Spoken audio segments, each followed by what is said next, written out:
40 বছর পর্যন্ত উনি নিজে তো নবী ছিলেন না, উনি নবী হয়েছেন তারপরে। তাহলে 40 বছর পর্যন্ত। আসসালামু আলাইকুম রহমতুল্লাহি ওয়া বারাকাতুহু। আপনাদের সম্মুখে হাজির হয়েছি যে কিছু বিষয় আলোচনা করার জন্য। যে বিষয় হচ্ছে যে রাসূলুল্লাহ 40 বছরে নবী হয়েছেন না আগে থেকে নবী হয়েছেন, সেই বিষয় নিয়ে আলোচনা করব।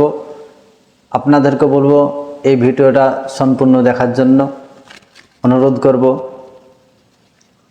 বিষয় হচ্ছে যে রাসূলুল্লাহ 40 বছরে নবুয়ত হয়েছে কি না। যে আহমদুল্লাহ যে বলতেছে যে রাসূলুল্লাহ 40 বছরে নবুয়ত পেয়েছেন। আমি সিয়াসিত্তার কিতাব থেকে আমি হাদিস প্রমাণ দিতে চাই যে সিয়াসিত্তার মধ্যে হাদিসটি উল্লেখ করা হয়েছে তিরমিজি শরীফ। আমার হাতে কিতাব আছে যে তিরমিজি শরীফ, আপনার সাফা নাম্বার 201 আর হাদিস নাম্বার 3609। তো হাদিসের মধ্যে আছে আন আবি হুরায়রা ক্বালা ইয়া রাসূলুল্লাহ সাল্লাল্লাহু আলাইহি সাল্লাম মাতা ওয়াজাবাত লাকান নবুওয়াত ক্বালা আদামুল বাইনা রূহি ওয়াল জাসাদ। কিছু লোক জিজ্ঞাসা করে রাসূল পাক সাল্লাল্লাহু আলাইহি সাল্লামকে, ইয়া রাসূলুল্লাহ ইয়া হাবিবাল্লাহ, আপনার উপরে নবুওয়াত কবে ওয়াজিব হয়েছে? রাসূল পাক সাল্লাল্লাহু আলাইহি সাল্লাম বলছেন যে আদামুল বাইনা রূহি ওয়াল জাসাদ, হযরতে আদম আলাইহিস সালামের যখন রূহ যখন জিসমে দেওয়া হয়েছিল না, তার আগে থেকে আমি নবী।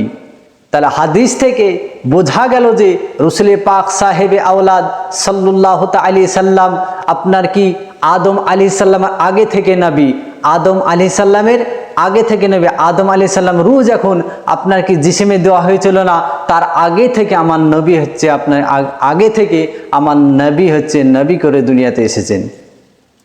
এবার হচ্ছে চলে যায় কোরআনুল মাজিদ পারা নাম্বার 16 সূরাতুল মারিয়াম আপনার আয়াত নাম্বার 30 বলছে যে ক্বালা ইন্নী আব্দুল্লাহি, নিশ্চয় আমি আল্লাহর বান্দা, আতানিয়াল কিতাবা, আমার উপর কিতাব দিয়েছেন, ওয়া জাআলানি নবিয়ান, এবং আমাকে নবী করে পাঠিয়েছেন।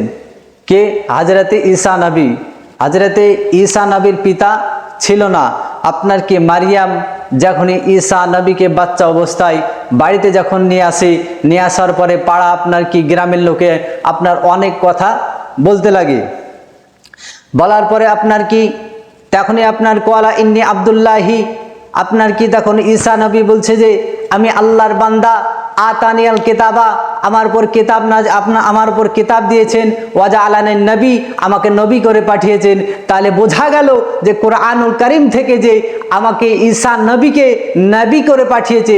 যদি ঈসা নবীকে যদি নবী করে পাঠাই, তাহলে আমার নবীকে নবী করে কেন পাঠাবে না? ঈসা নবী থেকে আমার নবীর মর্যাদা বেশি না কম? বেশি মুসলমান। জি, তাহলে বোঝা গেল যে ঈসা নবীর থেকে আমাদের নবীর মর্যাদা বেশি। তাহলে এখান থেকে বোঝা যায় যে আমার নবী পাক সাহেবে আওলাদ সাল্লাল্লাহু আলাইহি সাল্লাম আপনার কি হযরতে আদম আলাইহিস সালামের আগে থেকে আমার নবী হয়েছেন, আল্লাহ পাক নবী করে পাঠিয়েছেন। তাহলে যে ব্যক্তি যে বলে যে আজ 40 বছরের আপনার কি 40 বছরে যে নবুয়ত হয়েছে, নবী হয়েছেন, এই কথাটা পুরো ভুল।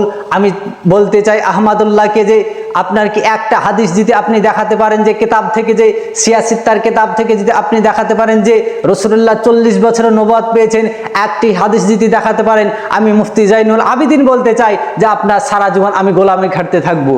একটি সিয়াসিত্তার হাদিস আপনাকে দেখাতে হবে যে রাসূলুল্লাহ 40 বছরের নবুয়ত পেয়েছেন। আমি আহমদুল্লাহকে বলতে চাই যে আপনি যে শেখ যে প্রথমে লাগাচ্ছেন, আপনার ওই শেখটা লাগানো চলবে না, কেননা আপনি শেখেরও যোগ্যতা হননি। আহলে হাদিস, আপনারা তো আহলে হাদিস, আপনার শেখ তো গাছের পাতা পেয়ে গেছেন, আপনার পাড়ছেন আর গাছ শেখ সামনে আপনার লাগিয়ে দিচ্ছেন। প্রতি আপনার আহলে হাদিসদের ভাইকে অনুরোধ করব, আপনার হচ্ছে কিছু কিতাব মোতালা করে নিন। কিতাব যদি মোতালা না করতে পারেন, আপনি মাদ্রাসা 10 বছর শিক্ষা অর্জন করুন। 10 বছর শিক্ষা অর্জন করে আপনি কিতাব মোতালা করে আপনি স্টেজের সামনে কিছু বয়ান করুন। তো আমি আহমদুল্লাহকে বলতে চাই যে আপনি যে কথাটা বলেছেন, আপনি এই কথাটা ভুল স্বীকার করুন যে রাসূলুল্লাহ 40 বছরের নবুয়ত হয়নি, রাসূলুল্লাহ 40 বছরের নবুয়ত পায়নি। এই কথাটা আপনি ইনকার করুন যে রাসূলুল্লাহ যে 40 বছরের নবুয়ত না, বরঞ্চ রাসূলুল্লাহ হচ্ছে আদম আলাইহিস সালাম আগে থেকে নবী হয়েছেন। আমি বলতে চাই আহমদুল্লাহকে বাংলাদেশ আহমদুল্লাহকে আমি বলতে চাই যে রসুল্লাহর পরে এত আপনার কি খারাপ কথা বলতেছে, আমি ওই আহমদুল্লাহকে মাদ্রাসা পড়ার জন্য আমি অনুরোধ করব।